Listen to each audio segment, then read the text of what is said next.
memang sangat kehilangan lah, yang gitu sangat kehilangan.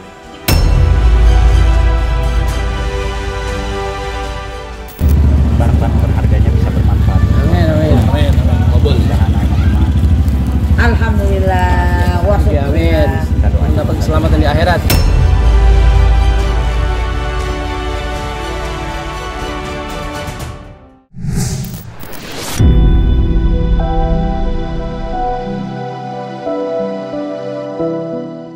Hampir genap 1 bulan yang lalu, panggung hiburan tanah air harus mengucapkan selamat tinggal untuk selama-lamanya kepada artis kenamaan Stevie Agnesia. Ya, tepatnya pada tanggal 21 Maret 2024 silam, selebgram yang juga merupakan mantan istri Samuel Rizal itu telah menghembuskan nafas terakhirnya setelah berjuang melawan penyakit di ruang ICU selama 3 hari. Namun begitu, hingga kini kepergian Stevie masih dirasakan begitu dalam oleh keluarga dan juga kerabat dekatnya, terutama sang suami, Anggi Pratama.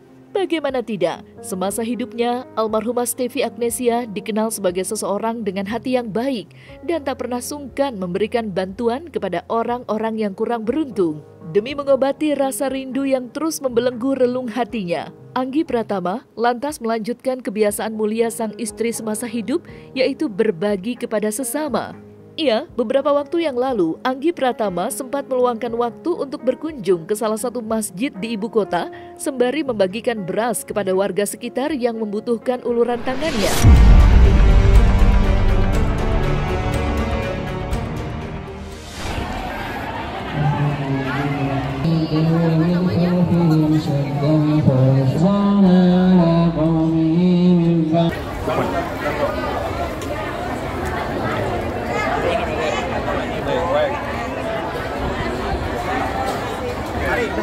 Barang-barang berharganya bisa bermanfaat. Amin, amin. Amin. Kabul. Alhamdulillah. Amin. Mendapat keselamatan di akhirat. Mudah-mudahan bisa. Kita mau belum hari bisa. ini Siapa tahu bisa kita nyusul bisa. Begitu ya, Teh? pusat untuk puasa Ya kan? almarhumah dan menjadi ibadah-ibadah yang menambah ibadah yang lain selama beliau masuk Islam, selalu tambah sempurna amal ibadahnya sejak Allah Subhanahu wa taala. Amin ya rabbal alamin. Ya, terima kasih. Saya sama beliau bahagia bukan cuma di dunia.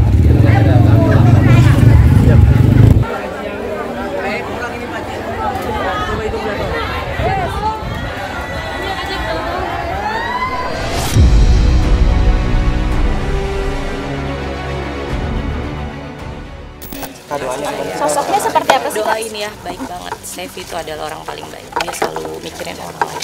Dia selalu bantuin orang, mikirin anak yatim terus. Dia nggak pernah mikirin diri dia sendiri. Pokoknya nomor 1 orang lain, bukan diri dia sendiri. Keluarga terutama. Ya, sangat bagus, sangat baik. Gitu. Artinya menunjukkan contoh yang baik, pertama kita keluarga, terutama istri yang wafat.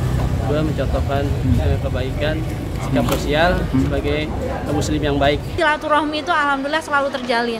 Apalagi di saat Ramadan kayak gini tuh selalu kita gimana teh, sehat kayak gitu. Nggak pernah lupa misalnya kirim-kiriman hampers gitu. Dia kirim hampers ke aku, aduh nggak usah deng, repot-repot. Aku bingung nih balikinnya kayak gitu kan. Akhirnya aku kirim ke dia gitu. Jadi ataupun setiap ulang tahun gitu, ya Allah, padahal aku tuh nggak minta gitu, tiba-tiba datang gitu. Aduh, itu ya itulah perhatian yang luar biasa gitu.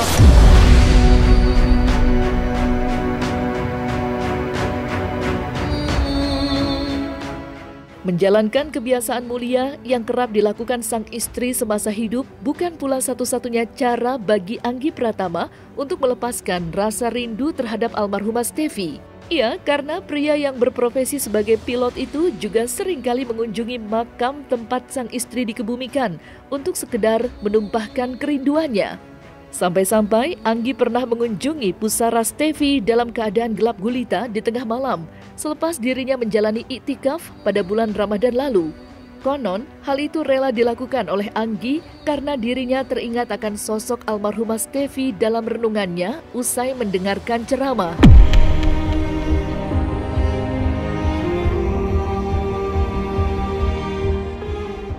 Pas iktikaf Kemarin tuh lagi imamnya tuh lagi berdoanya, anehnya lagi doa tentang khususan untuk keluarga. Jadi khususan untuk bapak, ibu, suami, istri, dan anak. Dan ketika membahas tentang kan itu lampunya gelap ya. Ketika pas membahas tentang imamnya itu berdoa tentang istri, aku tuh kan karena gelap nggak bisa lihat apa-apa. Karena aku cuma lihat sebelah kiri tuh kok ada yang nangis terseduh-seduh gitu loh. Ternyata Anggi gitu. Pas aku lihat, ya aku ikutan terharu lah. Selesai doa segala macam. Tiba-tiba kita menuju sholat subuh gitu. Pas habis subuh tuh kalau nggak salah jam 4 lewat ya. Terus Anggi bilang sama saya gitu, bilang, bro, gue kayaknya mau ziarah deh, gue kangen sama istri gue. Memang sangat kehilangan lah, Anggi itu sangat kehilangan.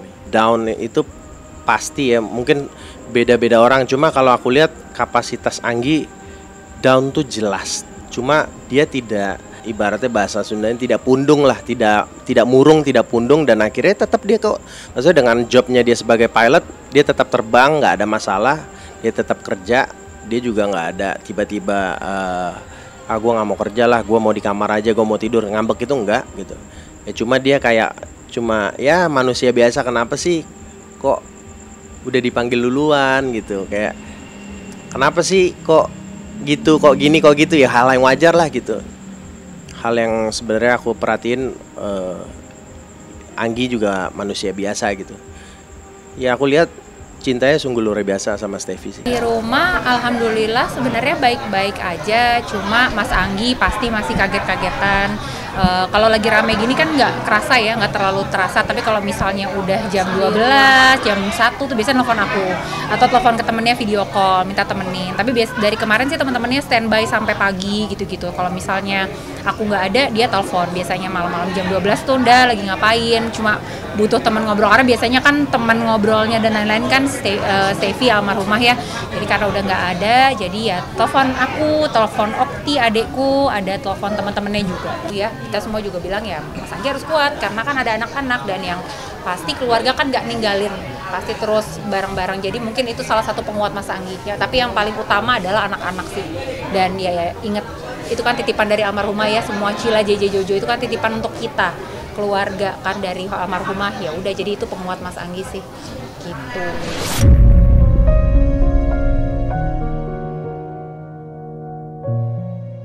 Mirisnya, di tengah-tengah nuansa duka yang masih terus menggerogoti hati dari keluarga almarhumah Steffi, sang adik ipar, yakni Amanda Saraswati, justru mendapatkan sorotan tajam dari warganet. Pasalnya, beberapa waktu yang lalu, Amanda Saraswati kedapatan menjual barang-barang peninggalan almarhumah Steffi Agnesia. Tindakan itu pun lantas membuat Amanda kebanjiran komentar. Terlebih lagi, penjualan barang-barang almarhumah itu dilakukan olehnya sebelum usia kepergian Steffi genap 40 hari. Namun ternyata, tindakan menjual barang-barang berharga itu dilakukan oleh Amanda Saraswati demi mengindahkan permintaan almarhumah Steffi, di mana nantinya uang hasil penjualan barang-barang berharga milik almarhumah Steffi akan disumbangkan seutuhnya kepada panti asuhan.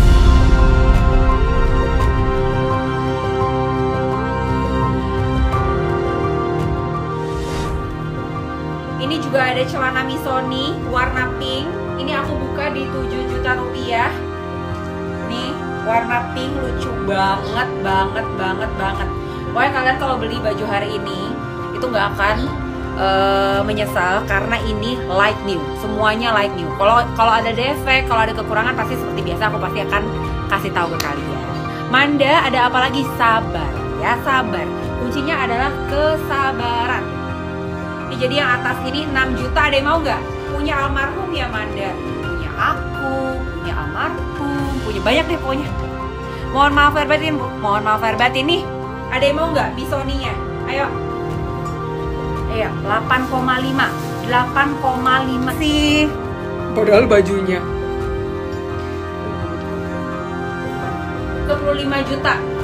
Nih ya, belinya 57, Sholawatin dulu dressnya. Iya, aku juga ikutan sholawatin bareng-bareng ya. Kita sholawat yuk. Sallallahu ala Muhammad. Sama, aku juga bingung. Nih 57 juta dijual 35 juta. Yuk, let's go. Yang pink ini dipakai berapa? Yang ini aku jual 9 juta. Nih. Ini belinya 9,5, jual rugi 9 juta. Ini Sabto juga. Kapan lagi Sabto jual rugi belum pernah dipakai? Samaan, ayo mau salawat bareng-bareng juga boleh. Jadi ini yang dijual itu adalah amanat dari almarhumah Stefi. Jadi kalian gak usah khawatir, kita itu keluarga yang amanah kok mbak. Gak rakus-rakus sama yang kayak begitu-begitu. Jadi kita juga, maaf banget kita gak kekurangan uang. Insya Allah ini semuanya juga akan disumbangkan ke panti asuhan yang memang kita sudah setiap saat menyumbang. Aku nggak mau terlalu sering ngomong kayak gini, takutnya nanti aku dibilangnya ria. Terus nanti kalian videoin aku, terus kalian masukin ke TikTok. Jangan dong mbak, tolong ya. Kita itu tidak di sini tidak ada yang melupakan Cila, melupakan keluarga. Nggak usah dijawab Amanda, nggak apa-apa. Aku tuh tadinya nggak mau jawab, tapi kalau terus-terusan aku juga bisa emosi. Ini kan ini. Poho, orang teh poho. Tuh iya, Kak Manda dari dulu mah deket sama Kak Stefi. Keluarga Manda mah udah tajir, oi. Tuh makanya aku tuh gak mau ngomong-ngomongin yang kayak gini, karena takutnya jadi penyakit ain. Kita dibilangnya ria. Tapi kalau gak dijawabin, kalian tuh semuanya juga suka pada kayak begitu. Bismillahirrahmanirrahim. Ketika seorang itu sudah meninggal, mempunyai ahli waris. Nah, ahli mait ini adalah disebut keluarga. Keluarga di sini adalah yang terbaik ketika peninggalan barangnya disedekahkan atas nama dihadiahkan daripada almarhum. Misalkan dia mempunyai benda kendaraan mobil kah, motor, atau dia meninggalkan sepetak tanah, rumah dan sebagainya memang berlebihan, maka diniatkan disedekahkan dihadiahkan daripada almarhum, dan itu mengalir pahalanya kepada almarhum. Akan menjadi suatu ampunan yang disebut adalah amal-amal soleh. Melewati hal itu adalah menempatkan almarhum dengan pun rahmat Allah dan ampunan Allah Subhanahu wa ta'ala. Kalau ini namanya barang, sesuatu peninggalan daripada almarhum, tidak menunggu 40 hari. Di kapanpun dia mau sedekahkan, dihadiahkan buat daripada almarhum. Itu lebih baik, tidak menunggu daripada almarhum 40 hari masa haulnya. Kalau bisa ketika almarhum sudah meninggal, berapa harinya kemudian, kalau memang sudah tidak berduka, maka diperbolehkan untuk mensedekahkan daripada peninggalan hartanya. Tidak menunggu 40 hari. Dan kalau menunggu 40 hari, karena 7 hari itu masa banyak pertanyaan daripada almarhum. Makanya untuk bisa menjawab dari pertanyaan mungkar dan nakir, Rasul menyarankan sedekahkan kepada saudaramu, kepada yang sudah meninggal, agar mereka yang saat itu 7 hari bertubi-tubi dengan pertanyaan di alam barzah, maka bisa menjawabnya dengan apa? Dengan sedekah jariyah daripada keluarga almarhum. Maka nanti dia lancar untuk menjawab pertanyaan daripada mungkar nakir, karena asbab sedekah daripada harta yang ditinggalkan.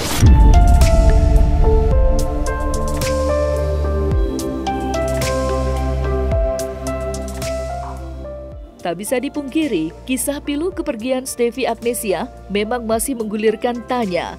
Apalagi sebuah kontroversi juga sempat hadir di tengah-tengahnya.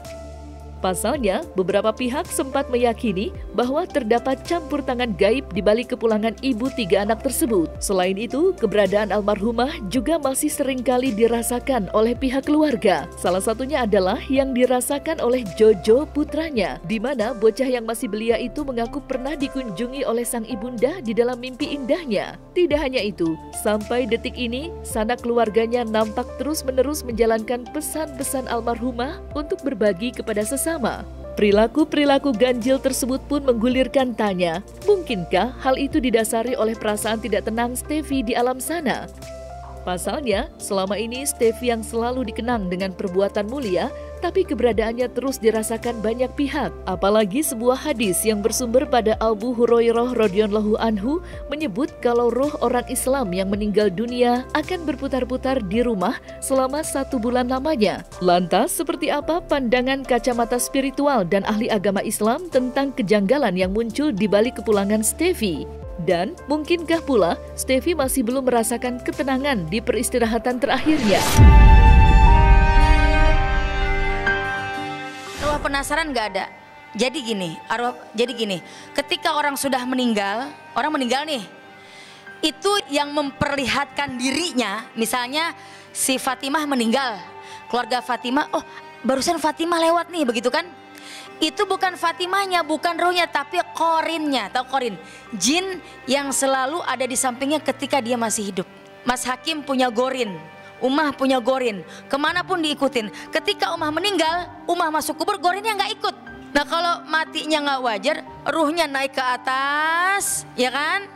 Nanti masuk lagi ke jasadnya di alam kubur. Makanya hidup ini dari alam ruh, kemudian alam perut, alam dunia, alam barzah, yaumil kiamah, yaumil hisab, terus nanti malaikat Israfil niup sangkakala. Almarhumah Stevi ini meninggal di hari baik, walaupun meninggalnya itu di hari Kamis jam 7-an atau jam 8. Tapi dalam hitungan Jawa ketika habis asyar, waktu asyar itu sudah masuk di hari Jumat. Jadi beliau meninggal itu di hari Jumat dan bagus. Jadi dan beliau juga meninggalkan dunia ini, meninggalkan keluarganya, meninggalkan anak-anaknya itu sudah memang benar-benar ikhlas lahir batin. Ditambah suami tercintanya, anak pertamanya, keluarganya itu sudah emang benar-benar mengikhlaskan. Jadi kalau ada yang bilang apakah arwah Stevi ini gentayangan? Tentu saja enggak. Dia melakukan banyak kebaikan. Ketika dia disolatkan itu sehabis sholat Jumat, dan itu banyak yang turut ikut menyolatkan dia. Yang mendoakan juga banyak. Dari anak yatim yang dia beri santunan, dari orang-orang yang dia bantu, dan itu nggak sedikit. Nah, selesai sudah Cumi Lovers, saksikan terus Cumi Camp In-Depth, kabar lengkap, mendalam, dan akurat dari narasumber terpercaya. Dan jangan lupa untuk like, subscribe, dan juga share channel YouTube Cumi Cumi.